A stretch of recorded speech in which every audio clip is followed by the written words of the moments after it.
सपनों और पूर्वाभासों के आधार पर हम भविष्य के सुख दुख की कल्पना करते हैं। भविष्य के दुख का कारण दूर करने के लिए हम आज योजना बनाते हैं। किंतु कल के संकट को आज निर्मूल करने से हमें लाभ मिलता है या हानि पहुंचती है, ये प्रश्न हम कभी नहीं करते। सत्य तो ये है कि संकट और उसका निवारण साथ जनते हैं, व्यक्ति के लिए भी और सृष्टि के लिए भी। नहीं, आप अपने भूतकाल का स्मरण कीजिए, इतिहास को देखिए।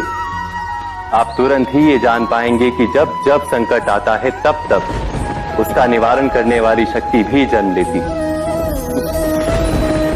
यही तो जगत का चलन है। वस्तुतः संकट ही शक्ति के जन्म का कारण है।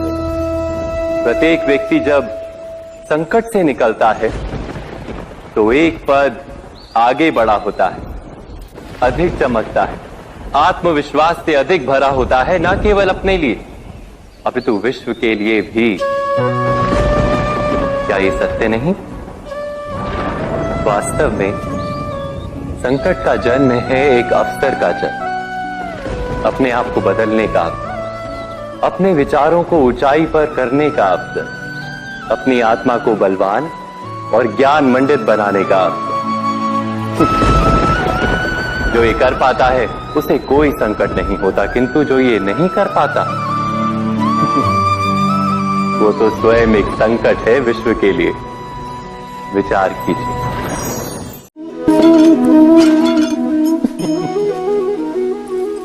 कभी कभी कोई घटना मनुष्य के जीवन की सारी योजनाओं को तोड़ देती और मनुष्य उस आघात को अपने जीवन का केंद्र मान लेता। पर क्या भविष्य मनुष्य की योजनाओं के आधार पर निर्मित होते हैं? नहीं। जिस प्रकार किसी ऊंचे पर्वत पर सर्वप्रथम चढ़ने वाला उस पर्वत की तलाई में बैठकर जो योजना बनाता है, क्या वही योजना उसे उस पर्वत की चोटी तक पहुंचाती है? नहीं। वास्तव में वो जैसे जैसे ऊपर चढ़ता है वैसे वैसे उसे नई नई चुनौतियां, नई नई विडंबनाएं, नए नए अवरोध मिलते हैं। प्रत्येक पद पर वो अपने अगले पद का निर्णय करता है। प्रत्येक पद पर उसे अपनी योजनाओं को बदलना पड़ता है। कहीं पुरानी योजना उसे खाई में ना ढकेल दे। वो पर्वत को अपने योग्य नहीं बना पाता, केवल स्वयं को पर्वत के योग्य बना सकता है। क्या जीवन के साथ भी ऐसा ही नहीं? जब मनुष्य जीवन में किसी एक चुनौती को, एक अवरोध को अपने जीवन का केंद्र मान लेता है, अपने जीवन की गति को ही रोक देता है, तो वो अपने जीवन में सफल नहीं बन पाता और ना ही सुख और शांति प्राप्त कर पाता।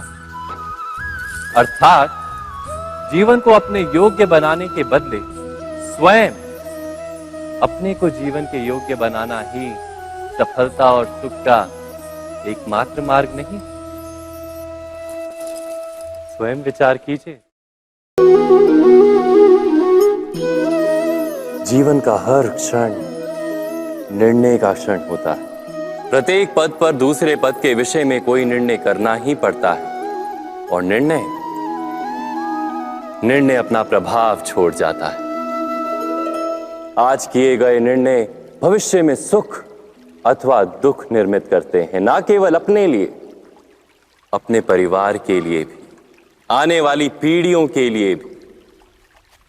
जब कोई दुविधा सामने आती है तो मन व्याकुल हो जाता है, अनिश्चय से भर जाता है। निर्णय का वो क्षण युद्ध बन जाता है और मन बन जाता है युद्ध भूमि। अधिकतर निर्णय हम दुविधा का उपाय करने के लिए नहीं, केवल मन को शांत करने के लिए लेते हैं। पर क्या कोई दौड़ते हुए भोजन कर सकता है? नहीं। तो क्या युद्ध से जूझता हुआ मन कोई योग्य निर्णय ले पाएगा? वास्तव में शांत मन से जब कोई निर्णय करता है तो अपने लिए सुखद भविष्य बनाता है, किंतु अपने मन को शांत करने के लिए जब कोई निर्णय करता है तो वो व्यक्ति भविष्य में अपने लिए कांटों भरा वृक्ष लगाता है। स्वयं विचार कीजिएगा।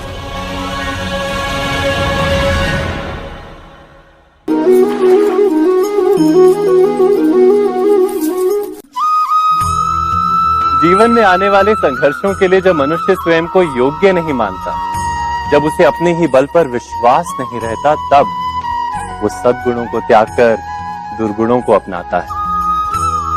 वस्तुतः मनुष्य के जीवन में दुर्जनता जन्म ही तब लेती है जब उसके अंतर में आत्मविश्वास नहीं होता। आत्मविश्वास ही अच्छाई को धारण करता है। ये आत्मविश्वास है क्या?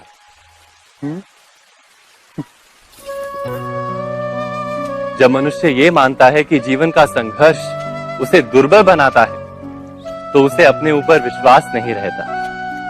वो संघर्ष के पार जाने के बदले संघर्ष से छूटने के उपाय ढूंढने लगता है। किंतु जब वो ये समझता है कि ये संघर्ष उसे अधिक शक्तिशाली बनाते हैं, ठीक जैसे व्यायाम करने से देह की शक्ति बढ़ती, तो प्रत्येक संघर्ष के साथ उसका उत्साह बढ़ता है।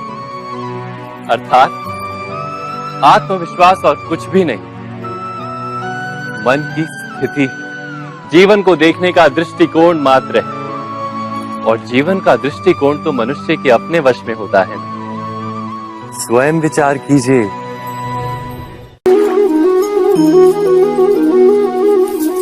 पिता सदा ही अपने संतान के सुख की कामना करते हैं, उनके भविष्य की चिंता करते रहते हैं। इसी कारणवश सदा ही अपने संतानों के भविष्य का मार्ग स्वयं निश्चित करने का प्रयत्न करते रहते हैं।